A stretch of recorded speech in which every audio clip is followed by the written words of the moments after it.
안녕하세요, 저스티스입니다. 이번 시간에는 주강에 대해서 알아보고자 합니다. 주강은 회수보다도 알려진 자료가 적어서 조사하기가 꽤 어려웠습니다. 그래서 내가 굳이 이 영상을 만들어야 하나 하고 망설이기도 했습니다.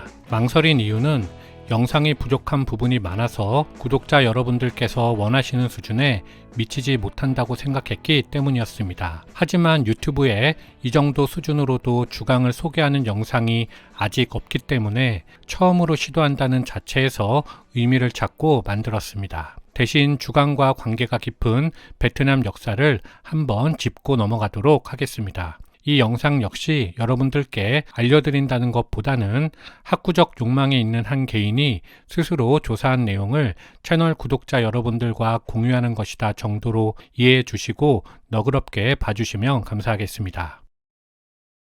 주강은 중국 남부를 흐르는 강으로 중국말로는 주장이라고 합니다. 그래서 우리나라 말로는 주장강이라고도 부릅니다. 주장이라는 말 자체를 고유명사로 보고 뒤에다가 강을 붙인 거죠. 다른 말로는 월강이라고도 합니다. 춘추전국 시대 때 이쪽, 그러니까 장강 이남에 살던 토착민들을 월족이라고 했거든요. 그래서 현재 베트남인들의 조상입니다. 지금 이 지도를 보시면 주강은 워낙에 많은 강들이 얽히고 설켜서 이루어진 강입니다. 구간마다 이름도 많고 헷갈립니다. 그래서 주강은 여러 강이 합류한 거대한 수계를 표현한 이름이어서 상류에서는 지역별로 다양한 이름으로 불리다가 하류에서 서강, 북강, 동강이 서로 만난 뒤에야 주강이라는 단일 이름으로 통합되는 거거든요. 비슷한 이유로 주강은 어디서부터 주강으로 보느냐에 따라 길이도 달라집니다. 인터넷에 있는 자료들을 종합해 보면 대략 짧게는 1500km에서 길게는 2200에서 2400km 사이로 고무줄처럼 늘어나거나 줄어듭니다. 대체로 장강이나 황하에 이어서 중국에서 세 번째로 긴 강으로 여겨지고요. 서양은 주강의 구슬 주자를 의역해서 진주강, 펄 리버라고 부릅니다. 중국의 다른 강들도 대체로 그렇지만 복잡한 주강을 구분하는 방식은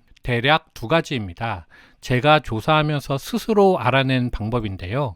챗 GPT로도 확인한 내용이지만 만약에 틀린 것이 있다면 말씀해 주시기 바랍니다. 먼저 남판장, 남반강의 예를 들면요. 주강의 시작점인 남반강이 이렇게 흐르는데 그 와중에 이 지도에는 표현이 다 안 돼 있지만 수많은 조그만 강들이 남판장, 이 남반강과 합쳐지거든요. 그런데 이 강들이 남반강에 견줄 만큼의 크기가 안 되기 때문에 남반강에 다다른 후에는 자기의 이름은 소멸하고 남반강이 되어서 이렇게 흐르게 됩니다. 이 지도로 보면 이 수많은 강들이 있죠. 이 강들이 메인 강으로 이제 본류로 흘러 들어가게 되면 이름이 다 사라지는 거죠. 여기서는 뒤에서 나오기 때문에 이 정도만 짚고 넘어가도록 하겠습니다. 두 번째는 서로 크기나 유량, 기타 여러 요소에서 우열을 가리기 어려울 정도로 비슷한 두 강이 만나면 두 강 이름은 모두 소멸하고 새로운 이름이 붙게 됩니다. 이 지도에서 보면 남판장, 이 남반강과 베이판장, 이 북반강이 만나는 이 지점부터는 북반강, 남반강의 이름이 다 사라지고 홍수이허, 이 홍수화가 되어서 흐르게 되는 거죠. 그래서 아까 말씀드린 조그만 지류들은 큰 강에 만나면 이름이 사라진다. 그리고 큰 강들이 두 개가 만나면 새로운 이름 하나가 탄생된다. 이렇게 두 가지가 이 주강 수계를 익히는데 가장 핵심이라고 볼 수가 있습니다. 그래서 이제 본격적으로 보면 주강의 스타트 지점은 남판장, 이 남반강입니다. 이게 한 번에 봐서 알기 어렵기도 하고 또 이 지도는 한글이어서 제일 쉬워서 제가 보고 있지만 다 표현해내지 못하고 있거든요. 그래서 옆에 보시면은 영어 지도도 같이 사용하고 다음에 중국어 지도도 같이 가장 세분하게 나와 있으니까요. 이것도 같이 보면서 말씀을 드려보도록 하겠습니다. 그래서 일단 이 지도를 먼저 보시면 한자가 많고 좀 복잡하게 얽혀 있어서 좀 어려우실 텐데요. 그래서 좀 천천히 말씀드려 보도록 하겠습니다. 여기가 곤명시입니다. 지금 주강유역 판수계도 이렇게 되어 있는데요. 이제 주강유역의 수계도입니다. 그 수계에 곤명시, 쿤밍은 빠져 있는 거죠. 그래서 여기가 민난성, 운남성이고요. 여기가 귀주성, 구이저우성입니다. 그리고 광서 장족 자치구 이렇게 있고요. 뭐 광동성 이렇게 있죠. 여기가 주강의 수계입니다. 주강의 출발점이라고 할 수 있는 남반강은 운남성에 있는 여기 쿤밍 위에 보면 곡정시라고 있습니다. 취징시입니다. 이 곡정시 동북 쪽에 보면 마웅산이 있는데 여기서 발원합니다. 해발 2,500m나 되는 높은 산입니다. 백두산의 견줄만큼 높죠. 뭐 좀 약간 낮긴 합니다만, 그렇게 발원한 남반강이 운남성 남쪽을 따라서 이렇게 흐릅니다. 여기에 남자, 반자, 강자입니다. 남반강이 이렇게 흐르다가 갑자기 동쪽으로 방향을 틀어서 다시 흐르죠. 여기도 남자, 반자, 강자에서 남반강이 이렇게 흐르는 겁니다. 강줄기가 이렇게 방향을 급격하게 트는 것은 보통 남쪽에 산이나 기타 장애물들이 있거나 아니면 경사가 동쪽으로 기울어져서 이렇게 흐르는 건데요. 이 지도만 봐서는 그것까지 알 수는 없고요. 어쨌든 그렇게 동쪽을 흐르다가 여기 귀주성으로 넘어가게 됩니다. 보시면 여기 검은색 선이 있는데 이게 성의 경계입니다. 보시면 여기 운남성과 귀주성을 나누는 경계가 이렇게 있는 거죠. 그리고 광서, 장족 자치구와 이 귀주성을 나누는 이제 또 기준이 검정색 선이 이렇게 또 그어져 있는 겁니다. 그래서 이 경계선을 타고 남반강이 이렇게 흐르다가 북쪽에서 내려오는 북반강, 이 북반강과 합쳐집니다. 그런데 보니까 이 북반강이 이 남반강만큼 큰 겁니다. 그래서 여기서부터는 이름이 남반강도 아니고 북반강도 아니고 홍수하, 홍수이허가 되어서 흐르는 거죠. 이렇게 홍수화가 돼서 광서 장족 자치구로 들어와서 이렇게 흐릅니다. 계속 흐릅니다. 여기도 계속 홍수하죠. 그래서 여기까지를 일단 한글 지도로 다시 한번 간략하게 보도록 하겠습니다. 이제는 이해가 되실 겁니다. 이제 운남성에 있는 마웅산에서 발원한 남반강이 이렇게 흐르다가 북쪽에서 내려오는 북반강과 합쳐져서 이때부터는 홍수화가 되어서 광서 장족 자치구를 따라서 이렇게 흐른다. 영어로 봐도 마찬가지입니다. 남판강과 베이판강이 만나서 홍수이허가 되고 홍수이허가 이렇게 흐르다가 요쯤에서 또 이제 다른 강과 만나는 거죠. 이렇게 보고 다시 중국어 지도로 넘어가면요. 여기도 홍수화가 돼서 이렇게 흐르다가 또 다시 한번 북쪽에서 내려오는 유강과 만납니다. 그런데 이 유강도 큰 강인 거죠. 그래서 여기서부터 또 이름이 바뀌는데 뭐로 바뀌냐면 취안장, 검강으로 바뀝니다. 그래서 검강이 또 동쪽으로 흐릅니다. 그러다가 남쪽에서 또 큰 강이 하나 올라오는데 그 강이 바로 위장, 울강입니다. 울강, 여기도 울강이죠.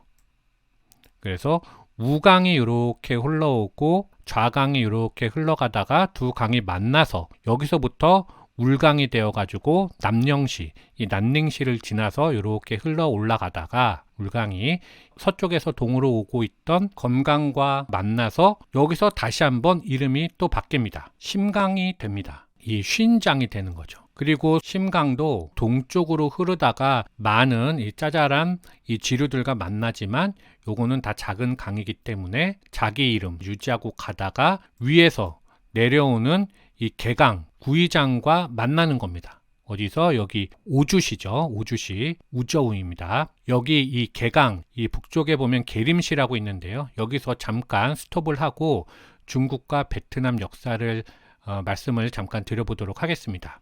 원래는 이 일대도 진시황이 북쪽에서 중원을 통일한 다음에 이 남쪽을 지배하려고 군연제를 실시한 지역입니다.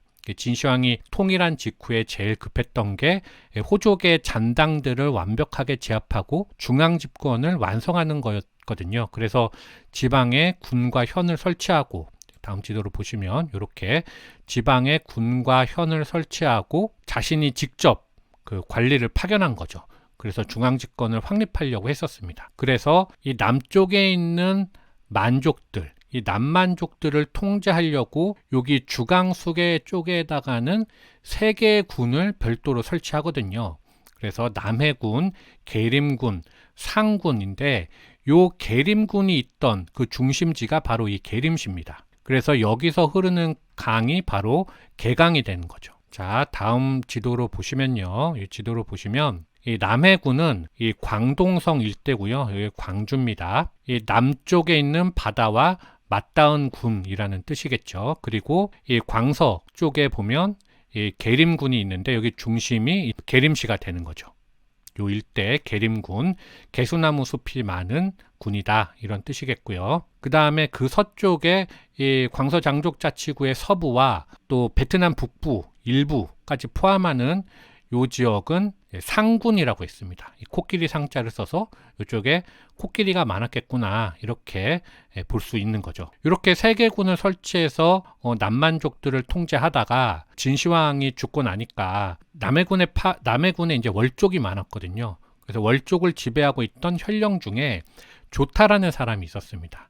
이 조타라는 사람이 남해군, 계림군, 상군까지 몽땅 다 통합한 다음에 남월, 그러니까 남비엣이라는 국가를 세우고 자신이 무왕이라고 칭하면서 왕으로 즉위했습니다. 그런데 얼마 안 있어서 중원에서 이제 한나라가 등장하잖아요. 성립하면서 유방이 무왕을 남월, 남비엣의 국왕으로 책봉을 합니다. 이러면서 신화적인 이야기를 제외하고 이야기하면 이렇게 해서 본격적으로 남월, 남비엣, 즉 베트남 역사가 시작되는 겁니다. 그러니까 사실은 이 지역은 원래 그 남만족 중에서 주로 월족, 그러니까 베트남 사람들, 그러니까 현재 베트남 사람들의 조상들이 살고 있었던 곳이죠. 그래서 주강을 월강이라고도 하는 거고요. 하지만 이쪽에 있었던 이 남월은 한 무제 때 정복당하고 이 남월에 있던 사람들은 남쪽, 그러니까 현재의 베트남 북부로 쫓겨납니다. 그리고 요 3개 군에다가는 무제가 교지 자사부를 설치해서 직접 통치를 한 거죠. 그래서 이 남월 밑에 쫓겨나서 현재의 베트남 북부에 살던 사람들을 한나라 입장에서 월나라의 밑에 있는 사람들이라는 의미로 월남, 비엣남이라고 불렀던 겁니다. 즉 월남이라는 용어는 한나라 입장에서 바라본 용어죠. 중화사상이 잔뜩 들어가 있는 용어인 겁니다. 그러다가 19세기에 이제 응우엔 왕조가 베트남 일대를 몽땅 다 통합을 하고 자기네들도 중화사상을 받아들여서 청나라로부터 그 정통성도 인정받고 또 침략도 안 당할 요량으로 국호를 월남, 비엔남으로 하고 책봉을 받은 겁니다. 원래는 그 응우엔 왕조가 청나라의 승인을 요청을 할 때 원했던 국가의 이름, 국호는 남월이었습니다. 그래서 청나라가 봤더니 남월? 남월은 옛날에 그 우리 조상 때 광동이랑 광서 지역을 다 차지했던 그런 국가인데 니들이 혹시 남월이라고 하는 거는 우리 땅을 지금 노리는 거야? 이것들이 미쳤나 하면서 남월은 안 돼. 니네들은 월남이라고 해라 하면서 이제 월남이라고 국호를 내린 거고요. 그래서 응우엔 왕조가 이건 이제 받아들인 거죠. 그 현실과 타협을 한 거죠. 물론 이 월남은 그렇게 해놓고 응우엔 왕조는 겉으로는 굽히는 척 해놓고 사실은 조공무역을 하면서 청나라를 털어먹게 됩니다. 이제 조선과 비슷한 액션을 취한 거죠. 이 부분은 이제 베트남 역사와 맞닿는 부분이라서 제가 말씀을 드린 건데요. 자세한 내용은 또 제가 베트남 역사 통합편에 담아 두었으니까요. 혹시 궁금하신 분들께서는 참고해 주시면 좋겠습니다. 자, 다시 돌아와서요. 이렇게 심강이 내려와서 보니까 이쪽 계강도 상당히 큰 겁니다. 그래서 이 오주시에서 북쪽에서는 해장, 이 하강도 흘러내려옵니다. 그래서 요 3강이 만나서 여기서부터는 이름이 서강, 이 시장이 됩니다. 주강의 서쪽 강이라는 뜻이죠. 그래서 완전한 협의로 보면 이 장강의 분류는 서강부터 시작해서 북강이 이렇게 내려오고 둥장, 동강이 이렇게 와서 서강이랑 합류하잖아요. 합류해서 주강, 델타, 삼각주로 빠져나가는 여기까지만 주강이라고 아주 협의로 보기도 합니다. 반대로 남방강부터가 몽땅 다 서강이라고 말하기도 합니다. 실제로 중국어 위키는 남방강이 서강의 발원지다라고 설명하고 있습니다. 그리고 홍수아는 서강의 상류, 검강은 서강의 중류, 심강은 서강의 본류라고 설명하죠. 그래서 중국에서는 남반강부터 홍수와 검강, 심강을 몽땅 다 서강이라고 부르면서 주강의 본류로 본다. 이렇게 보시면 될 것 같습니다. 혹시 아니라면 댓글 부탁드립니다. 이 부분까지를 다시 한번 이 한글 지도로 한번 정리를 해보면요. 이 남반강과 북반강이 만나서 홍수아가 된 다음에 이 홍수아가 이렇게 광시장족 자치구를